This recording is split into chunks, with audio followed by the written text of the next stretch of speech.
चाची क्या कहेंगे आप, जिस तरह से वक्फ अमेंडमेंट बिल पास करने का जो सरकार ने पास किया है, उसके बाद जो है काली पट्टी बांधने का जो है जुम्मा के दिन अनुरोध किया गया था। आप जो है आपके यहाँ जो है इसमें जो है काली पट्टी पे बांध दी, आपने क्या कहा? नहीं, काली पट्टी देखिए, जो काली पट्टी बांधने के लिए जो दिशा निर्देश है all India Muslim personal law board के, अलग अलग तंजीमों जमीयतों के, तो वो ऐसा है कि जुम्मा के दिन आप काली पट्टी बांधो, नमाज पढ़ो काली पट्टी बांध करके, और उसके बाद में जो है वो पट्टी 1-2 घंटे के बाद आप निकाल सकते हो। तो इस तरह का विरोध प्रदर्शन जो है, मुझे नहीं लगता कि ज्यादातर जो है वो लंबा चलता है, इसलिए हमने इसमें थोड़ा सा हटके फैसला किया।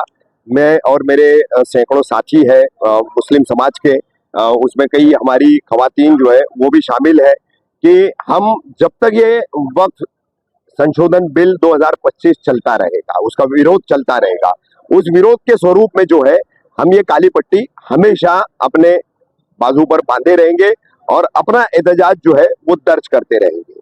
अब ऐसा है कि कौम इतनी बेहिस हो चुकी है और मुस्लिम माशरा जो है इतना बेफिक्र हो चुका है कि खत्म होता गाजा उनको दिखाई नहीं दे रहा है, बेचिराग होता फिलिस्तीन उनको दिखाई नहीं दे रहा है। पुलिस ने मना किया तो बंद कमरों में, बंद हॉल में एहतजाज हो रहे हैं। वही गाइडलाइन जो है वक्फ संशोधन बिल 2025 को लेकर के भी है कि इस पर जो बातें की है, बड़े बड़े जितने भी समाज के पैरोकार हैं, जितने भी समाज के बड़े अपने आप को कहने वाले लोग हैं, वो कह रहे हैं कि पुलिस का कहना है कि आप बंद हॉल में जो है एहतजाज करो, आप बंद कमरों में एहतजाज करो।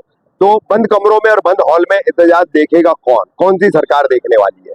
और सबसे पहले तो मेरा सवाल ये है कि ये तमाम जितने भी बड़े लोग हैं, तमाम जमीयतें, तमाम तंजीमें, तमाम अपने आप को मुस्लिमों की अगुवाई करने वाली पार्टियां या सेकुलर लीडर्स, इन सब से मेरा एक सवाल है कि आप सरकार को ये कब पूछोगे, क्या आपने धरना, विरोध प्रदर्शन, आंदोलन पर क्या पाबंदी लगा रखी है?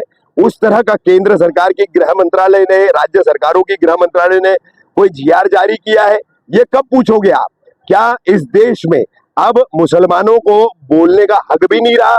उनके खिलाफ कोई काम किया जाएगा? उनके खिलाफ जो है एक प्रस्ताव ला करके, इतना बड़ा बिल ला करके, उसको पारित करके दोनों सदनों में राष्ट्रपति की मंजूरी से उसको लागू किया जाएगा, और उस पर हम विरोध भी न जता सके, हम 1 घंटे भर का, 2 घंटे भर का आंदोलन भी न कर सके? क्या इस तरह की केंद्र सरकार की भूमिका है?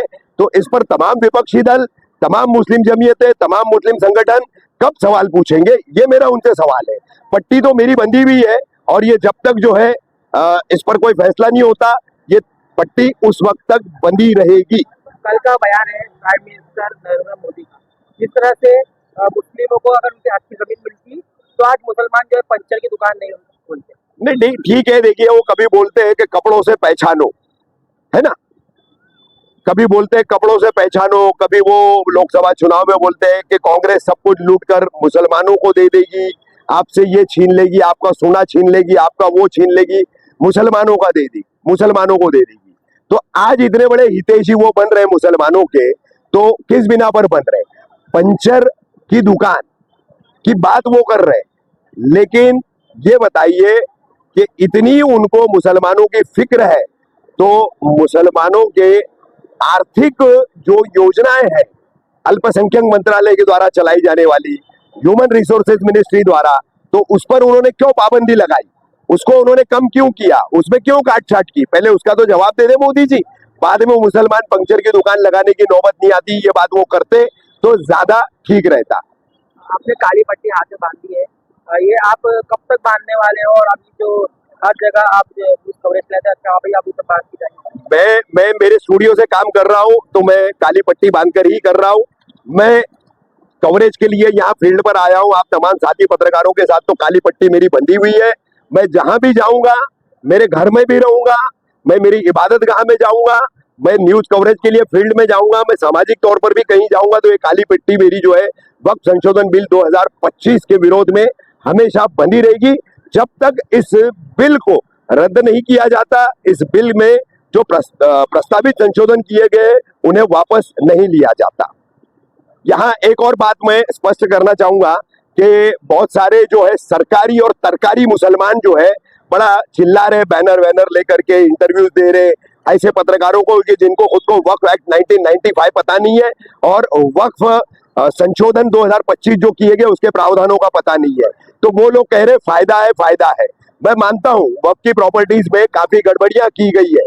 25 करोड़ मुसलमानों की आबादी में 5,000 मुसलमानों ने बेवफाई की, उसमें उनके पास जो अमानतें थी उसमें खयानत की, तो 5,000 मुसलमानों की गद्दारी और खयानतदारी पर, उनकी जो चोरी पर जो है हम 25 करोड़ का हक नहीं छोड़ सकते। इस बात को पहले समझ ले और बाद में बयानबाजी करे, ऐसे तमाम लोगों को भी ये मैं कहना चाहूंगा।